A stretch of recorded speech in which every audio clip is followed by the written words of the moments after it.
Are you thinking of moving to the Orlando area? Well, hold on. Don't do it until you've watched this video, because there are 12 big mistakes that buyers make when moving to Central Florida. My name is Amy Brown. I'm a realtor here in the Orlando area. So if you're looking to buy or sell a home in the Orlando area, please don't hesitate to reach out to me. I would love to assist you.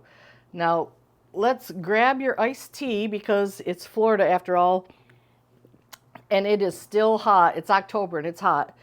Let's make sure you aren't one of those people falling into one of these traps.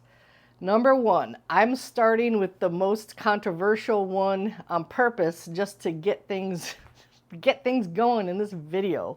So you're gonna come at me in the comments most likely, but be gentle. This is my opinion. Renting first in order to get to know the area is a very expensive mistake, because in this area of Horizon West and also throughout Central Florida, the rents here are sky high.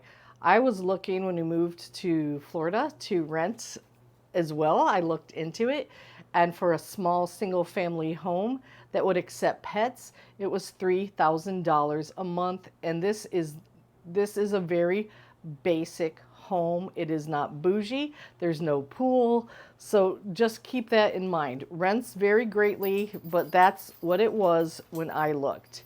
So at the end of a year, if we had rented, that is $36,000 out of the window that I can't use when I go to purchase a home. So if you want to rent for a couple years, you can do the math. You want to rent 2 years, you're at $72,000 out of the window. I can't tell you how many buyers I have worked with in Central Florida that have rented for a couple years.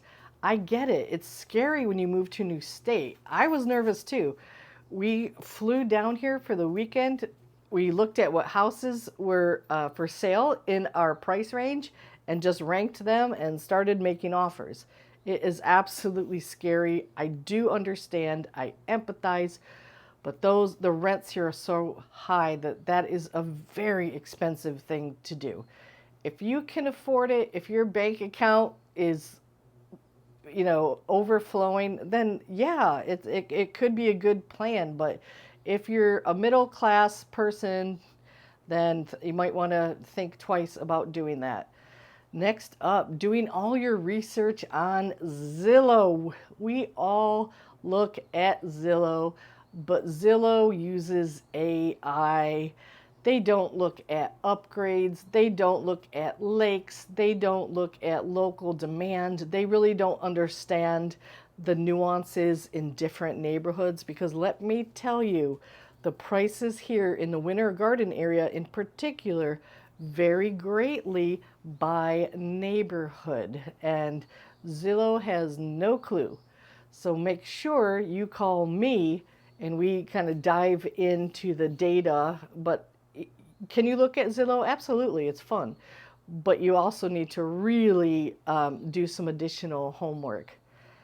You don't want to skip out on local guidance. Google can't tell you whether short-term rentals are in demand, if they're diminishing, and realtors watch traffic patterns. They look at trends, and those are really important when you are deciding where to purchase a home in Central Florida. You also don't want to underestimate commuting and traffic time. That is something that I am guilty of.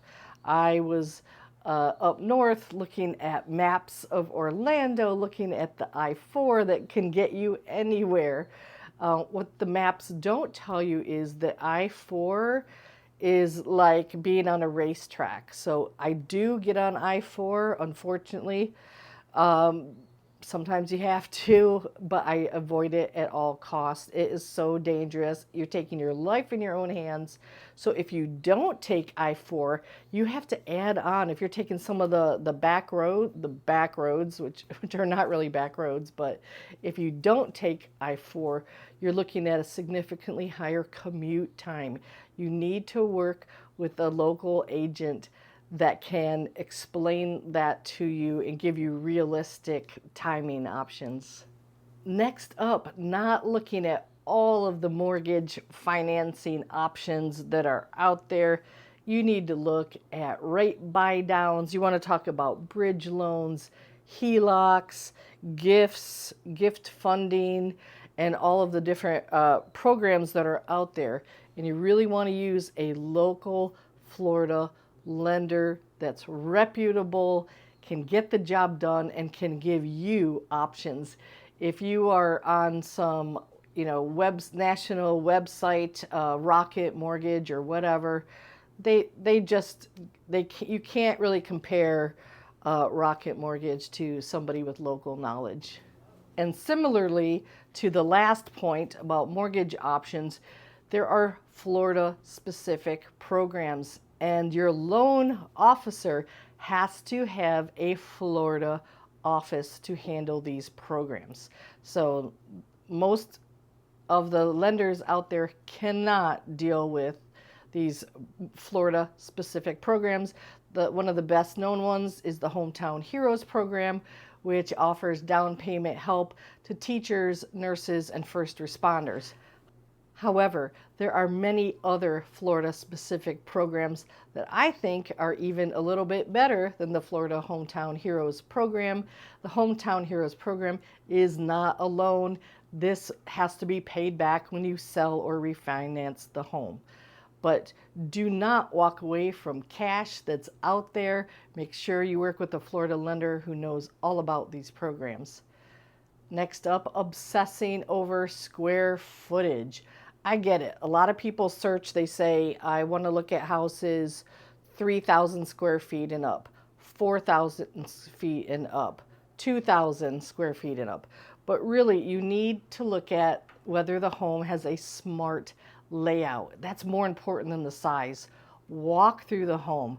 Some of the builders, MI Homes comes to mind, they just have some great floor plans, and they make them seem so much larger than the actual square footage.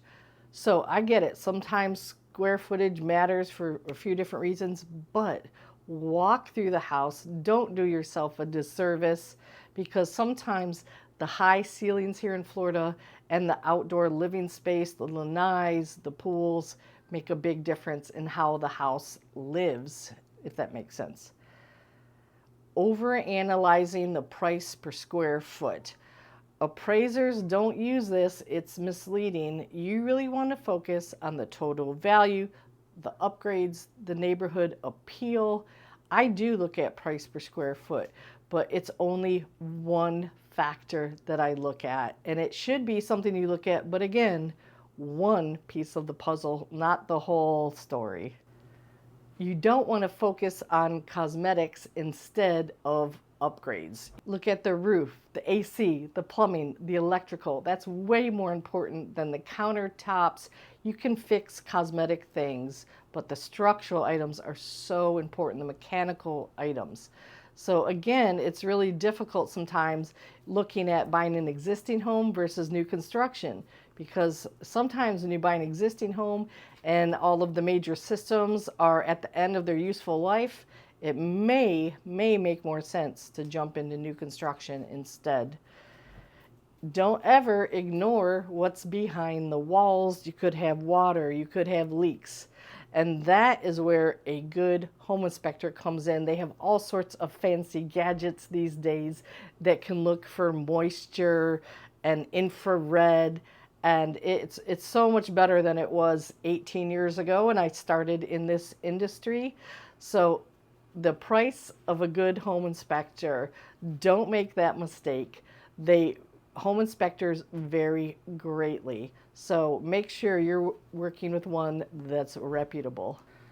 You don't want to forget about the flood zones and whether the home needs flood insurance and what that's going to add to your monthly fee, and also CDD fees, Community Development District fees.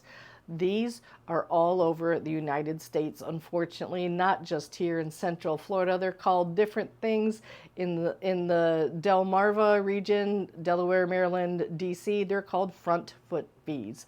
Down here, they're CDD fees, and these can add hundreds of dollars onto your monthly payment.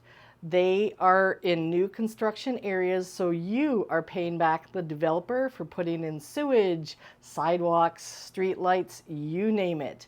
I think it's a junk fee, but it looks like it's here to stay. I don't like it. No one likes it except the developers. But don't forget to look at HOA, of course, flood insurance if the home needs any, and also CDD fees.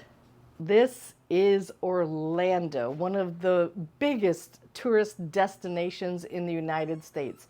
I love living in Orlando, and if you're thinking about living in Orlando, I'm pretty sure that you might love it too. But you really need to decide what kind of neighborhood feeling vibe you're looking for, because some residential areas in Central Florida are about 90% Airbnbs. So I don't know about you, but when I'm buying my primary residence or a second vacation homes, I personally don't want to live in a neighborhood of Airbnbs. So there are some counties that allow short-term rentals. I live in Orange County. It does not. That was important to me when I was looking to make the move to the Orlando area. So you need to decide if you're looking for a quiet community or if you are into resort style living. Maybe the thought of living in an Airbnb neighborhood with a second home is exactly what you're looking for. And guess what? There's a lot of those options out here. So these are just some of the mistakes that buyers make when moving to Florida. I want to help you avoid costly mistakes. There's nothing worse than moving into your new home and being surprised, and I mean surprised in a bad way. So please give me a call if you're looking to make the move. If you're looking to buy or sell in Orlando, I'd love to assist you. Thanks for watching.